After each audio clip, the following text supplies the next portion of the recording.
Hello nshuti zanjye, nongeye kubasuhuzana kuri uyu munsi. Tugiye kwiganira isomo abantu barakansabye cyane ngo nzakabigishe. Ni isomo, ni akantu keza karyoshye mu mukunga.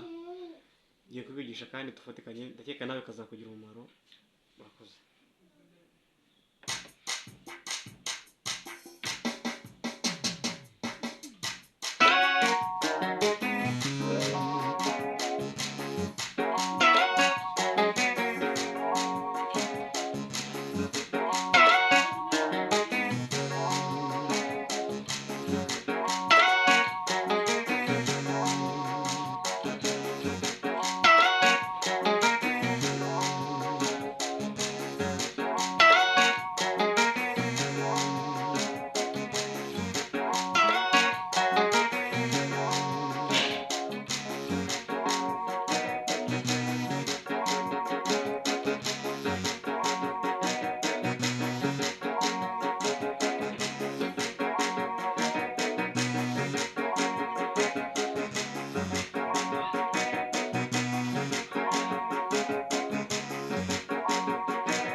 Reka duhere light rero, tumanza mbereka ko light.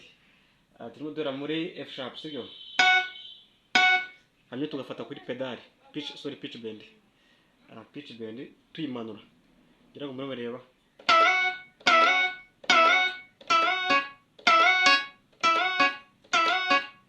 F sharp twa kuri C sharp, sibyo?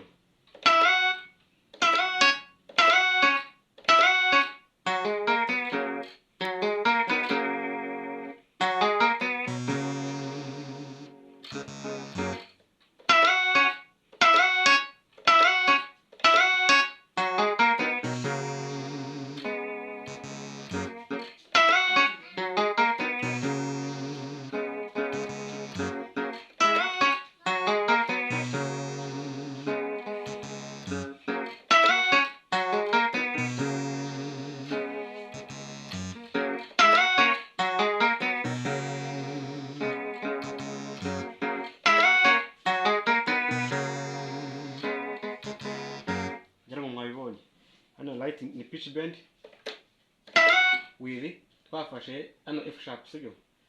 F sharp twava kuri C sharp, ariko C sharp ntabwo dukora kuri pedal. Pedal twifata twafashe kuri twapenze F sharp.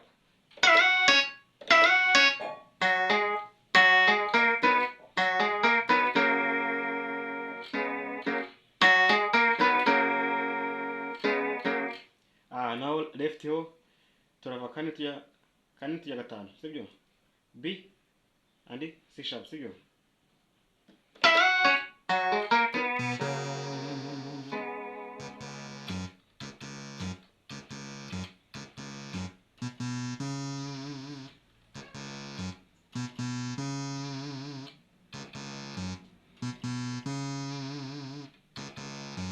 Ngira ngo mwabibonye.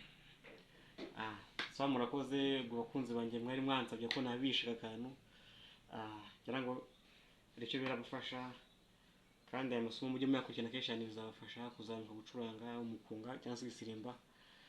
Kandi niba ugeze kuri iyi channel bwa mbere, ukore subscribe kugira ngo amasomo nyakiraho ajya kugeraho mu ba mbere uyabone ku bwinshi. Murakoze cyane, Imana ibamugisha.